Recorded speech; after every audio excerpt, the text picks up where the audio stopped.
Hello everybody and welcome to this new video on Tinkercad, and in this video we are going to make an introduction to this software. With Tinkercad you can work with 3D modeling. It is a very interesting software. You can find different type of features to work with 3D modeling. You can subscribe to this YouTube channel if you like the content.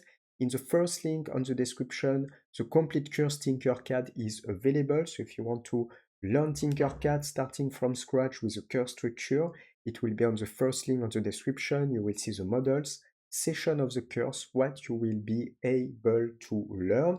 We see in details all the different features, how you can create different type of 3D models, how you can use the different type of things like also animation, or also how you can code using Tinkercad. Second link on the description, this is a website in link with these YouTube channels. You can discover software in these YouTube channels. And second link on the description, it is like online school. You can pick a course and you can learn any graphic software. So first things to do here, this is the interface of Tinkercad when you focus on the 3D models.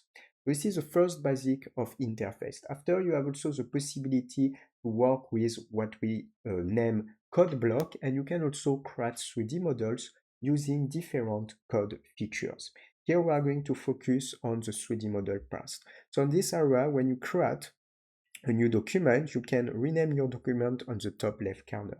What you can have in this interface, concretely, here you have different type of features, different type of tools, like for example, you can copy, you can paste, you can duplicate and repeat, you can delete, undo, redo actions, and here you can see different type of tools, like for example, you can create various type of group, you can use a symmetry alignment tools, symmetry tools, you can also work with the work plane, how you can drop an element on a work plane. Here you have the cube of navigation and different type of tools of navigation as well on the left. Totally on the right, you will have information about the work plane, and you have also a ruler tools that can be extremely interesting. And just on this area, you can extend these panels if you need. It is a library with multiple shapes that you can have. You have various type of categories that you can use, basic shapes, but it can be letters, number, design starter, creatures, and so much more in the shape library. So very nice furnitures on shapes. You have different type of modes. So here is the 3D design node. You can switch for the SimLab mode. The SimLab mode is very interesting because you can generate an animation with your 3D models and create different type of interaction. And for this, you can have different type of connectors that you can apply. It is another interesting feature in Tinkercad that you can use more than the basic 3D modeling features. You can also switch to a block mode, even if we don't use this too much, or you have also this mode, this is a block mode, and we don't use this too much as well. So generally we focus on 3D design and we can animate with SimLab. So by default we have a work plane on this area. What does it mean? You can drop a shape here. For example, I go on the basic shape, I have a cube, and I can drop the cube directly on the work plane, just like that. You will have access to the preferences as well in the settings panels. And on the settings panels, for example, you have cruise when adding new shape. So when you add a new shape, automatically it will snap to a work plane. You can also display the shadow and show the grid, so you can deactivate one of these if you want to remove. And by default, you have a width and the length for the grid. So if you want to change, you can change that. Because if I wanted, for example, to have 400 for the wide and for the height 600, I can tap, or maybe I will tap the same, so it means 400 and 400. I will close the settings and I increase my grid to 400 and 400, as you can see. You can, at any moment, you can make default, or I can just come back with a value of 200. So here, for example, I will tap 200 and I will come back with a length of 200. So you have different preferences here. I will close the setting and I will come back to 200. So this cube, If I want to navigate, you can select one of these views. So it means you have different type of view. You can use this cube of navigation. You can also switch the perspective view and orthographic view. So many times it's useful to switch to the orthographic. If you use the scroll wheel, with the scroll wheel you can move like this. With the scroll wheel you can zoom in and zoom out when you drag and move the scroll wheel, and if you go right click you can turn around your object. So here with right click I can turn around your object, and you can select a specific view, like for example the top view if you go on the cube. So use the scroll wheel for the navigation with a right click, it's pretty convenient. If I come back to this cube, I can define some parameters. I would like to define a parameters like, for example, a length of 80 maybe, and a width of 100. If I want to define an 8, I can tap the 8 also on this area.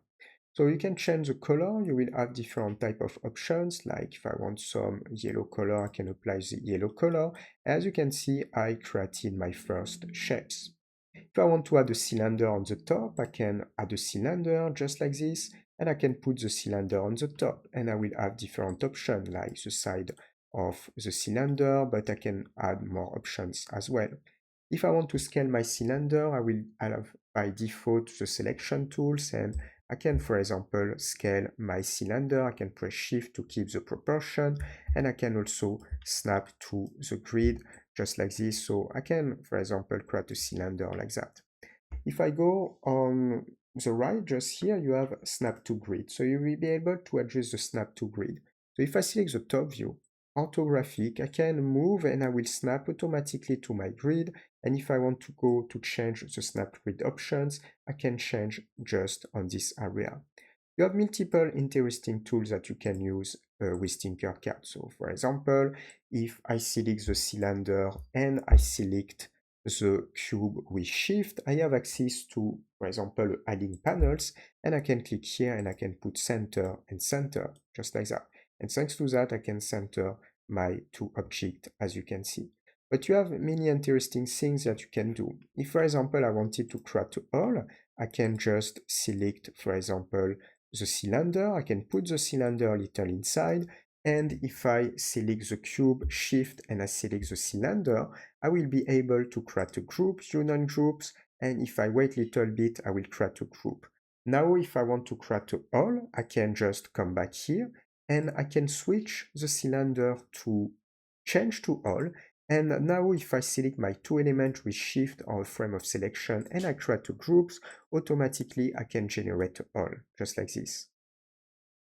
So after that, you have many type of tools that you can use. So you can add different type of things. If I select structure and scenery, you will have access to a library of models. If I want to, for example, add a window, I can add a window. If I want to add an everyday object, I have different type of everyday object that I can use. Each time you can click on more shapes as well. And as you can see, you can find different type of things. If I want something like this, I can place the object here as well, just like that. Oops, I think I placed two times. Let's move this one and move this one like this. And after you can create some rotation, you can move your object as well at your convenience. So you have a library with many type of things. If I just delete this one, delete this one as well, I will just come back to this area. You can even have access to a shape generator. Something more that you can do, if I delete, for example, here, delete something here, you can have access to more new features like the extrude sketch. I will show you how to use the extrude sketch, for example. You can use the revolve sketch, so you can create a sketch and revolve. You have also the possibility to use Scrimble as well. This is why you can have many interesting things to do with Tinkercad. If I want to create a ring, I can create a ring here. I can scale, for example, my ring. It's not a ring, it is a torus. And I can define the radius here. I can define the size of the tube as well, just on this area. You will be able also to have multiple tools to change the work plane. So it means you can select this one and you can create a work plane here. And if, for example, I add the shapes, I know that if I move these shapes just like this, I will stay perfectly on this work plane, as you can see. So for example, I can move my step and I will stay on the alignment on this work plane. You have also many interesting tools, like you can find, for example, a ruler tools, and you can place, for example, a ruler just like this. And thanks to that, you will be able to place a ruler on this area and to define, for example, some alignment and distribution using the ruler. And it will apply on the active work plane. I can remove my rulers. I can come back to the original active work plane. When I click here, work plane tools, left click, and I can come back here. So definitely, Tinkercad is a very interesting tool if you want to work with 3D modeling, but you don't want to have too many features, too many advanced things, and you want to focus with simple shapes that you can drag and move, libraries that you can drag and move, Boolean operation, simple Boolean operation, basics features that you can use for 3D modeling and for 3D printing as well.